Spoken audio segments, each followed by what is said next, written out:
অনেকেই বলেন সৌদি আরব নাকি অনেক খারাপ দেশ। আসলে খারাপ তো দেশ না ভাই, খারাপ হচ্ছি আমরা। আমরা সৌদি আরবে আসি কিন্তু কোনো হাতের কাজ শিখে আসি না, এসে কাজ পাই না, বয়ে থাকি। আবার কিছু আছে দালাল, খারাপ মানুষ, দালালের পাল্টায় পড়ে আসে, তারা বিপদে পড়ে।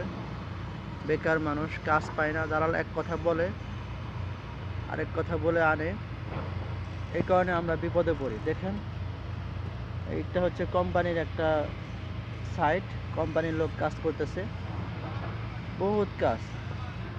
মেন হইতেছে আপনাকে কাজ জানা থাকতে হবে। কাজ জানা থাকলে আপনার পরিশ্রমও কম হবে, টাকাও বেশি পাবেন। আর যদি কাজ জানা না থাকে, পরিশ্রমও বেশি, টাকাও কম। সুতরাং সৌদি আরব নিয়ে কোনো বাজে মন্তব্য করবেন না। এটা হচ্ছে নবী রাসূলের দেশ।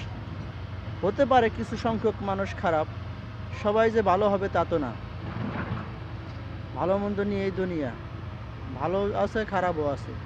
সুতরাং সৌদি আরব নিয়ে খারাপ মন্তব্য করবেন না, তাহলে নিজের বিপদ নিজে আনবেন। কেননা সৌদি আরব হচ্ছে নবী রাসূলের দেশ, মুসলমানের একটা ড্রিম কান্ট্রি। এখানে মানুষ উমরা করতে আসে, হজ করতে আসে, ঠিক আছে? এটা নিয়ে বাজে মন্তব্য করলে আপনারই নিজের লস হবে।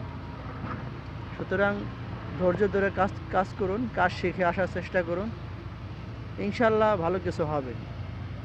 হ্যাঁ, ইউরোপে কিন্তু অনেক মানুষ, হাজার হাজার মানুষ কষ্ট করতেছে। শুধু যে সৌদি আরবে কষ্ট করতেছে তা না, কিন্তু সৌদি আরবের নিয়মকানুন অনেক ভালো, সুন্দর।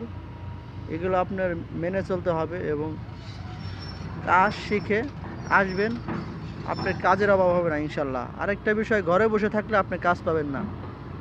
আপনাকে কাজের উদ্দেশ্যে ঘর থেকে বের হতে হবে, মানুষের কাছে যাইতে হবে, খুঁজতে হবে কাজ, তাইলে আপনি কাজ পাবেন।